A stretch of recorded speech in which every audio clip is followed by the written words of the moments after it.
Hey guys, welcome back to the Samantha Parker Show. I just got done writing a Substack. If you guys are on my Substack, it's a lot of fun. I've enjoyed it because writing is very, very healing. I'm on a sobriety journey. I'm guessing if you're watching this, you are curious about going alcohol-free, sober curious, that's what they call it, or you're on your own sobriety journey. Hey girl, you're listening to The Samantha Parker Show, an unhinged and insider look at the girl boss lifestyle. I'm like the best friend in your earbuds that you didn't know you've been craving. It's conversations from the girls' bathroom that are going to make you smile, inspire the hell out of you, and hype you up. You are not as crazy as you think. Life is a wild ride, and girl, I invented the roller coaster. So grab your favorite beverage and let's be unhinged together. So welcome to the show. So on Substack, I love it because there is free content and then there's also paid content. So you can pop over there, be a part of my community for free, or you can join for $7 and you can also grab my sober journal. But my whole point of telling you all that is I just wrote something that was so healing and feels so freeing to me. I called it, I met my younger self for drinks today. It was inspired by, her name is Janae Cecilia. Sometimes I feel bad because I say people's names wrong and it sucks and I'm sorry, but she has a beautiful Instagram and she has a beautiful book of poetry. And I'm sure you guys have seen it. It's trending like hardcore right now. It's I met my younger self for coffee today. And it's so fun to read. But I thought I would write one to my younger self that I met for drinks. And I'm going to share it with you guys. So basically what I did here is I went through and I met my 19-year-old self for drinks. I met my 22-year-old self for drinks. Then I met my 30-year-old self for drinks. And then I wrapped it all up with meeting my 39-year-old self for drinks. And you'll see why I picked these ages for very specific reasons. And I think that if you're on an alcohol-free journey, you're sober like me. I've been sober for 9 months. Hallelujah. And guess what, you guys? I'm turning 40 tomorrow. So this is officially, unofficially also my birthday episode. So we're doing a little dance, making a little love. We're getting old tonight. Whoop, whoop. Diet Coke break. I need Diet Coke to sponsor me. Could you imagine getting paid by Diet Coke? I have paid so much to them. I actually own Coke stock. So I own Coca-Cola stock, which is funny, but impromptu Diet Coke break. We are not sponsored. We will be someday. I know it. It's really cool to see so many people going sober.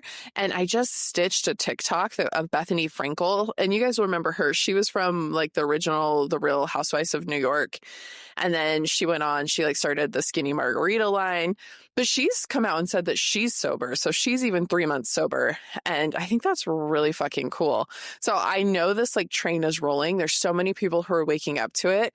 And what I love about the internet and podcasts and YouTube and all those things is you can find people like you. So when you're going through that rough time, like when I first got sober, I didn't know where to turn. So I just started finding people online. And then you're like, oh my God, I'm not crazy. I went to AA and I was like, oh my gosh, all these people in real life, these real people that I can touch, see, feel, they're also alcoholics and they're also struggling with alcohol in the way that I was. Freaking amazing. But let's get into this. I'm going to read this to you, you guys. And if you want to read it yourself, I love listening, but I also love reading. You can pop over to Substack and check it out. But I thought this was so perfect to share for my 40th birthday and my 40th birthday episode of the Samantha Parker Show. So here we go, guys. I met my 19-year-old self for drinks today. I was surprised she showed up because she didn't own a car. She was at the mercy of her husband. She was late because she was scared to see me. I was early to get a windows view. She ordered a Sprite because the nausea, stress, and pregnancy was overwhelming her. My stomach hurts all the time, she said. I tried to make eye contact just to see the sorrow staring back. I ordered a Diet Coke and said, please order as much food as you want. It's on me today. I knew she had counted change last night and spent it on a sandwich, working nights at the hospital. She had stolen a small carton of milk and cereal out of the break room that morning. I reached out and tried to hold her hand. She pulled back. I know that's something I still do. She said she wished she could just take a shot of vodka and make this all go away, but obviously she couldn't. I sighed deeply and recalled the pain. To feel that trapped and with a growing baby in her belly. I knew that those early years are where the alcohol first took hold. After giving birth to that beautiful baby girl, the real pain formed. The abuse became unmanageable and she kept going back. She just kept going back. But trauma will make you feel like you are unlovable, unworthy of the simple gift of life. Trauma will still your soul, and she knew alcohol could numb it, even if it was just for a couple of hours. As we both ate our food in awkward silence, I wanted to give her some reassurance. I was just too overcome with the flood of memories. I knew what she would face, and I knew how long it would take for her to finally feel free. Instead, as I hugged her goodbye and paid the bill, I told her how beautiful her baby girl grows up to be. "It's a girl?" she asked with awe. "It is," I said. I told her that she's 19 now, too, and so beautiful. I shared my favorite memories of when she was a child and my favorite memory of watching her graduate college. "Thank you," she says as she carries her leftover box away. My heart shattered into a million pieces for what's to come. That was one of the hardest times of my life for sure. And obviously, I was pregnant. I never drank alcohol during both of my pregnancies. That was just something I did not do, never would do. But I know that's when I really, really started to lean on alcohol, was right after I gave birth, and because I became a single mom. And while I can look back now and see how I was using alcohol to kind of numb all that pain, I know that giving birth, being a single mom, getting a divorce. I don't know why I was married that young. That's, that could be a whole freaking podcast on its own. All of that was when I started to use alcohol to numb the pain. And again, you guys, I had started drinking to numb my pain when I was 17, but I can see that this point at 19 is when it just really kind of rooted in.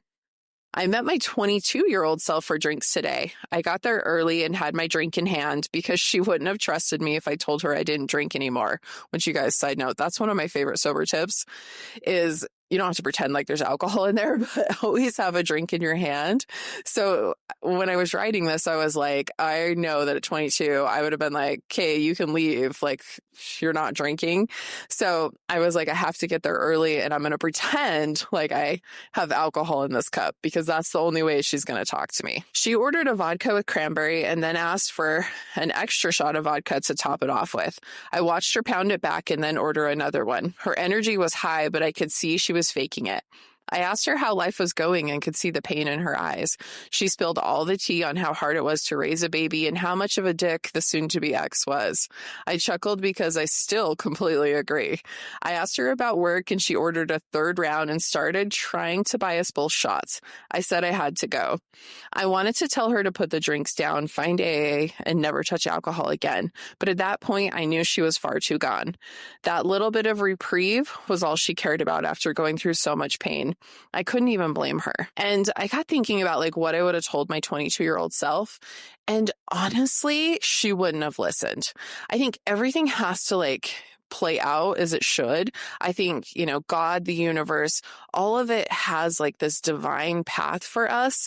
And I do think there are different points where we choose our own little offshoots and what we want to do, choose your character because we have free will ultimately. But I do think everything is happening as exactly as it should. And I know at 22, I would have never listened to 39, turning 40 tomorrow. I would have never listened to me. So I knew there was nothing I could really say to my 22-year-old self that would have put her on a different path and also convinced her that alcohol fucking sucks. There just wasn't anything to say. I met my 30-year-old self for drinks today. She was early and so was I. She ordered a chilled glass of Chardonnay and I got a latte. I could tell she didn't like that I wasn't drinking but had learned to keep her mouth shut. I knew she was counting how many drinks she could order in her head. She had just quit her job and started her own business. She was afraid it wouldn't take off. I told her it's a lot of hard work and patience will become her best friend. She laughed and asked if I wanted fries. I knew she was ordering food so she could get another glass of wine. I wasn't judging because I knew the truth behind the drinks. At 30, she had learned to use alcohol as a way to make it through everything. She was still hiding that pain, but doing a great job to appear successful, in air quotes here, you guys. We laughed and chatted about the potential of how great life was going to be. I gave her my best business advice and told her that life gets easier when you actually face the things that hold you back. I gestured to that third glass of wine. She didn't love it, but made a funny joke and we both laughed. She was good at deflecting. We gushed about how great it was to be married again and to have someone who really saw her. How having 2 kids was hard, but I told her to savor all of it. We talked about life as a military wife, as this is something we both could understand. She made a joke about hangovers hitting harder, and I tried to hold her hand. She still pulled away, but lingered just a little bit longer. We split the bill, and I told her how pretty growing old looks. We hugged goodbye. I love my 30s. My 30s is when I think I really found the whole self-help world, which I know that world can be a little bit toxic, but it's when I started to realize that, like, you know, what was going on up here in my mind and my heart was really dictating the path of my life. Which leads me to, I met my 39-year-old self for drinks today, except she didn't show up this time. She doesn't do drinks anymore. She goes for long runs and makes new friends. She spends her days with her insane amount of pets and having chats with her kids. Her husband smiles at her in the most amazing ways, and now she notices.